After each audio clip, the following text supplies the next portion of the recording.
एक मेरा प्रश्न था, उस पर एक टिप्पणी हो जाए फिर मैं भाजपा के पास जाऊँ। नेताओं का मानस ऐसा कैसे बन जाता है कि मैं अब रेगुलर फ्लाइट से नहीं चलता भैया, क्या मैं जहाज से जाता हूँ, बगल के मोहल्ले में भी जाना हो वो जहाज से जाता हूँ, लफड़ा ही खत्म कर दिया। क्यों? मान लो हम करें तेल की संकट ना हो, फिर भी ये मानस कैसे बन गया जिले इलाही वाला? बोले बिना अपने चार्टर्ड के चलते ही नहीं, हमने कसम ही खा ली। क्यों? पैसा तो लग ही रहा है, नंबर 1 का लगे, नंबर 2 का लगे, कहीं ना कहीं से तो पैसा तो लग रहा है। ऐसा तो नहीं कि गुड्डू उसमें 5 लीटर पानी डाल दो, ऐसा चल नहीं रहा।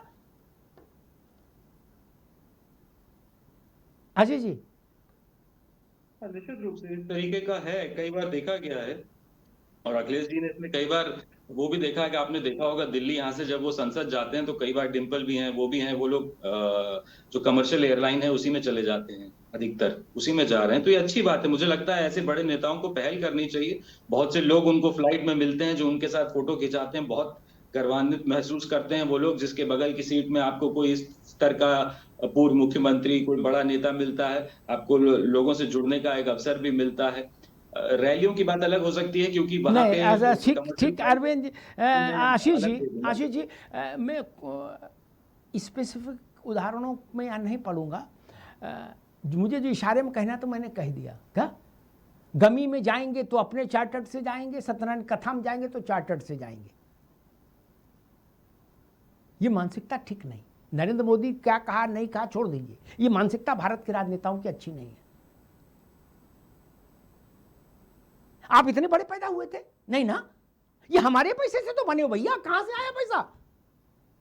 कोई उद्योग धंधा चल रहा है किसी का?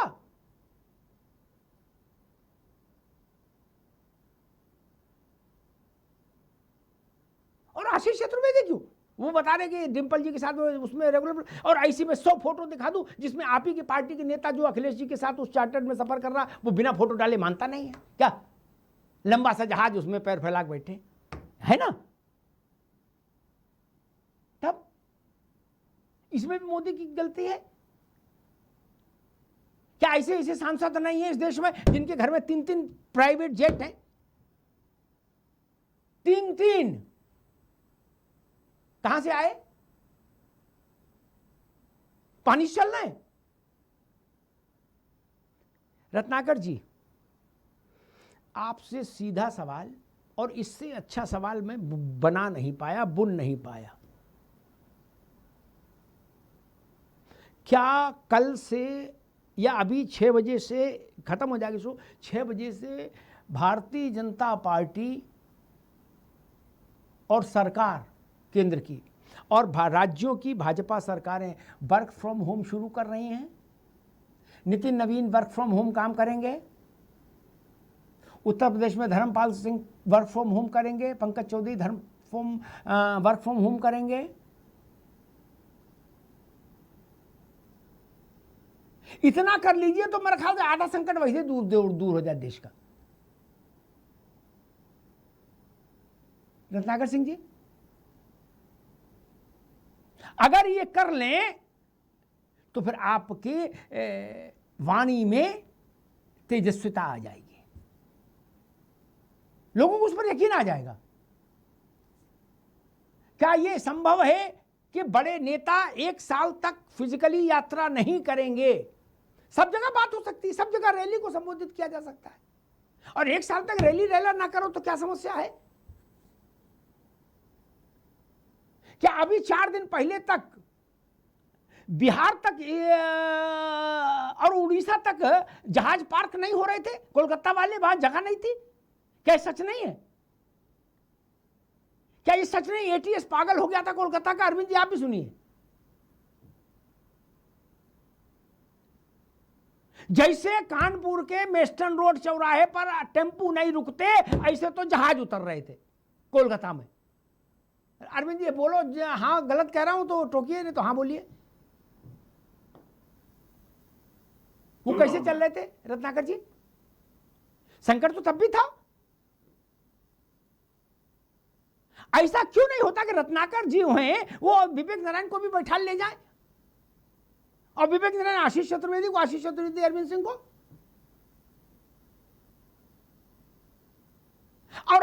एमसीडी में क्लर्क है, उससे करे तू कारपूलिंग कर, कारपूल कर। अब बोले अरविंद जी, बोले हम चार्टर्ड से जाएंगे पान खाने, पागल हो। रत्नाकर जी, क्या पार्टी और सरकार वर्क फ्रॉम होम करने को तैयार है कल से? अगर हां तो मैं अपील करूंगा उसके बाद पूरे देश से कि वर्क फ्रॉम होम पर सोचिए और इसका पालन करिए। बताइए, हाँ है ना? आप खाओ गुलगुले और दूसरे से कहोगे शुगर हो जाएगी, ठीक नहीं। देखिए अमिताभ जी, जब हम लोग छोटे थे तो हम लोगों को एक बात बताई जाती थी कि जापान का उदाहरण दिया जाता है कि किस कदर जो है राष्ट्रवादिता उन लोगों के अंदर होती है। हमारे देश में अगर कहीं अनशन करना होगा, कहीं किसी का विरोध करना होगा तो काम को रोक दिया जाता है। लेकिन जापानीज लोग जो होते हैं ओवर प्रोडक्शन करके और ये दर्शाने की कोशिश करते हैं कि वो उनकी नीतियों से और उनके कार्यशैली से नाराज। तो इस तरह की जब राष्ट्रवादिता जब लोगों के अंदर जब तक नहीं आएगी तब तक जो है ये कहना बिल्कुल संभव नहीं है कि जो भी राजनेता है, चाहे वो राहुल गांधी हो, चाहे मैं अपने प्रधानमंत्री जी की बात कर लेता हूं, जो सार्वजनिक जीवन में सक्रिय हैं, ये लोग अपने यात्राओं पे अंकुश लगाएंगे या कम कर देंगे यात्राओं। ये बहुत आवश्यकता है इस बात को समझने की कि आप जो है भारत अगर आर्थिक संकट से गुजर रहा है तो वो आर्थिक जो क्राइसिस अभी आई हुई है उसको हमें किस तरह से, सारे पार्टियों के लिए चरितार्थ है। मैं सिर्फ एक पार्टी या अपनी पार्टी के बारे में या अखिलेश जी की पार्टी में नहीं कह रहा हूं, सारे पार्टी के लोगों को ये सोचने की आज आवश्यकता है कि हम किस तरह से अपने एक्सपेंसेस को जो है वो कम करें, चाहे वो सरकारी हो चाहे पर्सनल हो, सारे एक्सपेंसेस को कम करने की कोशिश करें ताकि जो है ये भारत जो है आत्मनिर्भरता बढ़ाए और भारत की आर्थिक जो संकट अभी चल रहा है उसको जो है कम करने की कोशिश करें। ये सारे दलों के नेताओं को सोचना चाहिए। दूसरी बात मैं आना चाहूंगा, मैं उस प्रश्न पे आना चाहूंगा जो राहुल गांधी जो है वो आरोप हमारे ऊपर लगाने की कोशिश कर रहे हैं और कह रहे हैं कि राहुल गांधी हो चाहे अखिलेश यादव हो, और कह रहे हैं कि ये हमारी नाकामी है, हमने क्राइसिस मैनेजमेंट नहीं किया। देखिए, जैसे घर में अगर कभी कोई आर्थिक विपत्ति आती है, किसी की नौकरी चली जाती है या कोई व्यापार जो है वो नहीं चल रहा है, बंद हो जाता है, तो घर का मुखिया का दायित्व होता है कि वो घर के सारे सदस्यों को ये अनुभव कराए, एहसास कराए कि आप अपने खर्चों को जो है थोड़ा सीमित करिए, क्योंकि अभी परिस्थिति जो है पहले वाली नहीं है। जब परिस्थिति अगर बन जाएगी अच्छी तो हम फिर से करना शुरू करेंगे। ये घर के मुखिया का दायित्व होता है और वो बताता है। उसी तरह से प्रधानमंत्री नरेंद्र मोदी जी इस देश के मुखिया हैं, उनका दायित्व है इस बात को बताना कि देखिए देश में आर्थिक संकट की परिस्थिति है और जिस तरह से पश्चिम एशिया में युद्ध चल रहा है और उसका खामियाजा सारे देशों को भुगतना पड़ रहा है, भारत भी उससे अछूता नहीं है, यहाँ पे भी खामियाजा भुगत रहे हैं हम लोग। लेकिन अगर आप इस तरह की प्रक्रिया करेंगे तो निश्चित रूप से रत्नाकर भाई, ठीक, रत्नाकर इसमें दो प्रश्न हैं, दो छोटे छोटे प्रश्न हैं। एक बार रुको भाई विवेक जी, एक सामान्य व्यक्ति ने महीने भर तक जो मोदी जी की सलाह है, अरविंद जी आप भी सुन लीजिए ध्यान से, एक सामान्य व्यक्ति ने महीने भर तक मोदी जी की सलाह के 100% विपरीत जाके तेल भरवाया। कितना? 100% विरोध में जाके, तो भी 5,000 10,000 ज्यादा नहीं भरवा सकता भारत का आदमी सामान्य क्या? लेकिन आप एक बार चार्टर्ड लेके पान खाने चले गए तो आप 7-8 लाख 10 लाख फूंक आए। अंतर है ना? आप एक बार बलिया आ गए तो कम से कम 1,000 कारों का मूवमेंट हो गया। रत्नाकर सिंह, मैं सिर्फ ये समझाने की कोशिश कर रहा हूं, मान लीजिए भारत के सारे मध्यम वर्ग और निम्न मध्यम वर्ग के लोग इस सलाह को ठुकरा भी दें तो उनके वो कितना सोना खरीदते हैं जरा मुझे बताइए, और कितना तेल पीते हैं। 50 रुपया का तेल मोटरसाइकिल में डलवाता भारत का बहुसंख्यक समाज, क्या? और छोटे शहर में चले जाओ तो लूना है स्कूटी, कहते 20 का डाल दो। रत्नाकर जी, देखिए, मैंने अमिताभ जी अपने शुरुआती स्टेटमेंट में भी कहा और जापान का उदाहरण दिया, निश्चित रूप से अरे भाई, राष्ट्रवादिता का। राष्ट्र और जापान सारी बात नहीं, ठीक है महाराज। आप सुन लीजिए, उसमें जब तक कि सारे लोगों को ये एहसास नहीं हो जाएगा, अपना दायित्व का एहसास नहीं होगा कि हमें किस प्रकार से जो है बचत करना है और आर्थिक परिस्थितियों से जूझना है, तब तक जो है ये हम लोग कितना भी चर्चा कर लें यहाँ पे बैठ करके, वो चर्चा से कोई फायदा नहीं होने वाला है। हम पान खाने हेलीकॉप्टर से जाएंगे ही। एक सेकंड रुकना होगा। मेरा अपना अनुभव कहता है, आंकड़े तो मैंने जानता नहीं, कि मेरा अनुभव अपना कहता है कि 80% आबादी के पास तो बचत करने के लिए कुछ है ही नहीं। नंगा क्या नहाए क्या निचोड़े। अरविंद सिंह जी आपके पास आ रहा हूं क्या? क्योंकि अगर 85 करोड़ को राशन नहीं दे तो वो भूख से मर जाए, तो 80% आबादी के पास तो बचत के लिए कुछ है नहीं। मान लो सब लोग भी कहो मिलके, राहुल गांधी भी दस्तखत कर दें, मोदी जी ने जो कहा, तो जब उसके पास अपने रोज के खाने भर का पैसा ही नहीं आ रहा, वो क्या बचत कर लेगा? ये किन के लिए कहा गया? 10% लोगों के लिए। उन 10% में 9% तो नेता ही है, अधिकारी, नेता और बड़ा व्यापारी। अरविंद जी, एक शादी में 50-50, 100-100, 200 करोड़ रुपया खर्च हो रहा है। आप लोगों की आंखें फूट गई हैं। और आप लोग जाके गुलदस्ता देते हो, फिर फोटो भी तो डालते हो क्या? Feeling happy. आप वहां तो ये सवाल नहीं उठाते कि भाई ये 200 करोड़ की शादी कैसे हो रही है?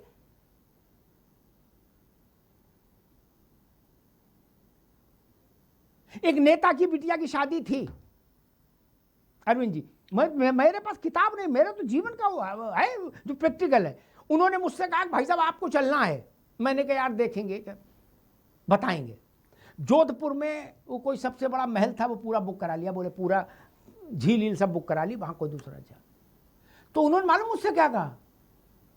दिल्ली से, जयपुर से, मुंबई से, तीनों जगह अपने चार्टर्ड खड़े हैं भाई साहब, चाहे जिसमें बैठ के आ जाइए क्या। और उनका समाज, उनका पेशा था, लिखा हुआ था लोकसभा में, समाज सेवा। लोकसभा में जो जमा होता है ना विवरण, उसमें लिखा था समाज सेवा।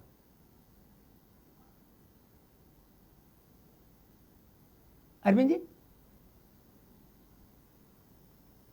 अमिताभ जी, अब इससे बड़ी समाज सेवा क्या होगी कि उन्होंने आपसे कहा कि चाहे जहां से चाहे वहां से आप चार्टर पकड़ लें और जोधपुर के उम्मेद पैलेस में पधार दें।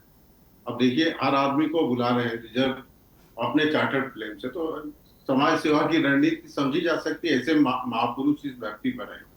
और ये शादियों में बेतहाशा खर्चा करना भारत की एक बड़ी बीमारी है। और बड़े लोग करते हैं तो छोटा भी कोशिश करता है, छोटा अपना जमीन बेच देता है, संपत्ति गिरवी रखता है और ये करता है। इसका भी उन्मूलन होना चाहिए। लेकिन आते हैं मूल विषय पर।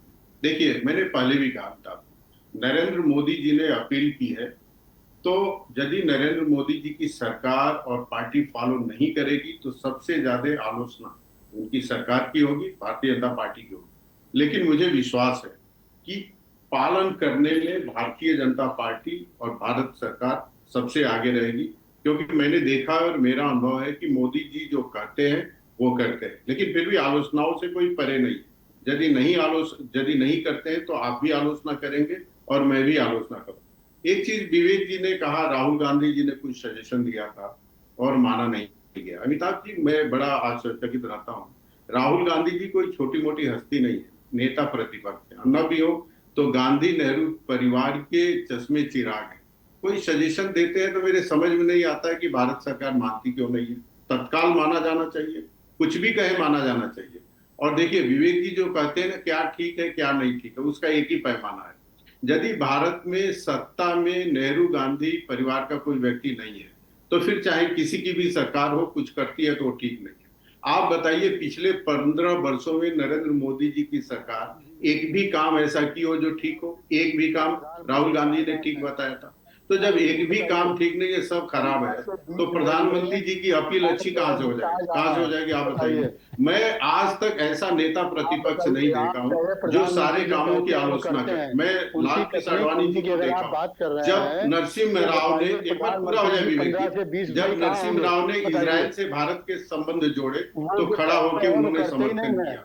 कई ऐसे मुद्दों पर नेता प्रतिपक्ष सरकार के साथ खड़ा हो, लेकिन ये एकमात्र ऐसे नेता प्रतिपक्ष है कि मेरे जानकारी में नहीं है कि भारत सरकार के किसी भी कदम का समर्थन उन्होंने किया हो। यदि विवेक जी को पता है तो मेरे को बताएं। और विवेक जी, मैं नहीं समझ पा रहा हूँ बीच में क्यों बोल रहे हैं। आपको बोलना है तो ऐसे ही बोलिए ना, आप कोई कंप्यूटर थोड़ी है, आप बोलिए, मैं सुनना से जा रहे हैं और पूरा लाव लश्कर से जा रहे हैं। यहाँ पे हिदायत देके आप ही देखिए, आप कहते हैं जो कहते हैं वो कहते हैं, वो जो कहते हैं उसका भैया विवेक जी एक मिनट उनकी बात पूरी हो जाए। अरविंद जी क्राइसिस थी, 5 महीने क्राइसिस थी जी, आप ये विवेक जी अभी रुकिए। अरविंद जी जेवर हवाई अड्डे पे आए जो इकट्ठा करने के लिए। जी अरविंद जी अपनी बात पूरी करिए भैया। बसें मंगाई गई। अब विवेक जी कुछ महत्वपूर्ण बात करना चाहते हैं। नहीं, उनकी हमने आपसे कहा आप महत्वपूर्ण व्यक्ति है जी, तो मैं केवल इतना ही कहूंगा, आपके बात से सहमत हूं। कोई भी व्यक्ति या पार्टी या नेता अपील करता है, यदि उसको सबसे पहले उस पर खरा उतरना होता है। मैं उम्मीद करता हूं कि भारतीय जनता पार्टी, भारत सरकार और आदरणीय नरेंद्र मोदी ये लोग खड़े उतरेंगे। नहीं उतरेंगे तो आलोचना करने का अधिकार हमको भी होगा, विवेक जी को भी होगा, आशीष जी को भी होगा, रत्नाकर जी को।